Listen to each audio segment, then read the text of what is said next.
Good morning বন্ধুরা, সকাল হয়ে গেছে। সকালবেলা উঠে একটু ফ্রেশ হয়ে নিয়েছি। একটু ভালো ছিল না বলে কদিন ধরে ভিডিও ছাড়তে পারিনি। তো আজকে ঘুম থেকে উঠেই ভাবলাম যে কী জল খাবার খাবো। তো ভাবলাম যে একটুখানি সুজি পটল ভাজি একটু রুটি করে নিই। তো সেটাই করছি। সুজি করেছি একটুখানি দুধ দিয়ে গাঢ় গাঢ় দিয়ে একটুখানি শুরু করেছি। আর এই যে পটল ভাজি ডিম সেদ্ধই করে নিয়েছি। বাইরে আকাশে দেখা তো সুন্দর, আর মেঘলা মেঘলা করে আছে, মনে হচ্ছে বৃষ্টি হবে।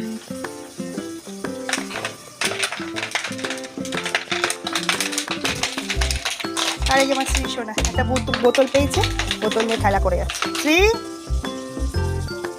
শ্রী এদিকে তাকাও। শ্রী তুমি কি করছো? আওয়াজ করছো কেন? সকাল সকালে উঠে আওয়াজ শুরু হয়ে গেল, বদমাশি শুরু। নাম ধরলে আবার নামটা চেনে, ঠিক তাকাবে।